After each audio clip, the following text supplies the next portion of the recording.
Qu'appelons-nous travail d'une force F le long d'un chemin AB? Travail d'une force constante, donc, dont la norme, la direction, le sens est constant. Le travail de cette force est égal au produit scalaire du vecteur F fois le vecteur AB. Ce qui nous fait, donc d'après la formule du produit scalaire, norme de F fois norme de AB fois cosinus entre le vecteur F et le vecteur AB. Prenons un exemple simple. Eh bien, voilà un vecteur AB, déplacement. J'exerce une force F comme ceci, le long de ce chemin. Voici la force F. Que vaut à ce moment-là le travail de F? Eh bien, travail le long du chemin AB de F est égal à F, norme de F que je vais noter sans la flèche, qui vient de dire norme, norme de F fois norme de AB, fois cosinus entre F et AB. Quel est le cosinus entre F et AB? Eh bien, on voit que l'angle entre AB et F est un angle nul. Donc, ça nous fait cosinus de 0. Ce qui nous fait F fois AB fois 1. Autrement dit, F fois AB. Prenons un autre exemple.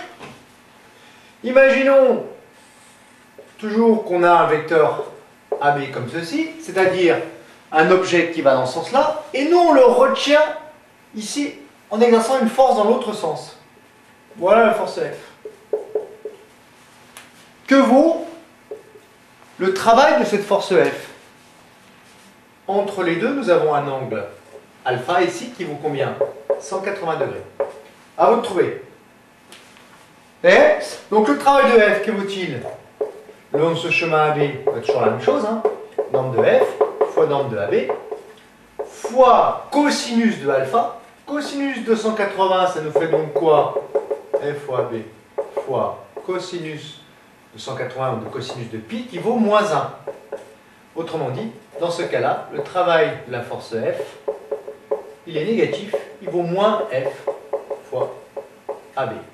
Nous voyons que le travail est une grandeur algébrique, c'est-à-dire qu'elle peut être négative ou positive, hein, suivant la direction, le sens du vecteur F et du vecteur AB.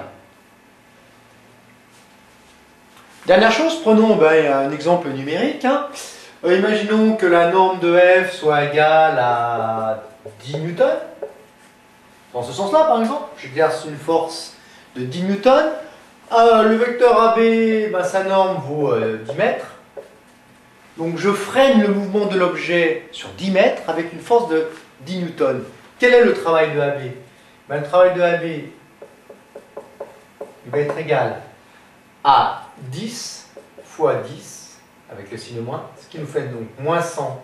Moins 100 quoi? Eh bien le travail a exactement la même unité que l'énergie, ça nous ferait un travail négatif de moins 100 joules. Voilà pour cet exemple numérique. En conclusion, le travail d'une force constante est donné donc par la formule suivante. Le travail de la force F le long du chemin AB est égal à F scalaire AB, qui est égal à F fois AB fois cosinus entre F et AB. Nous avons un exemple ici avec le vecteur F, le vecteur AB et l'angle alpha, angle entre le vecteur F et le vecteur AB. Les unités sont les suivantes. Le travail est en joules, la force en newtons et la distance en mètres.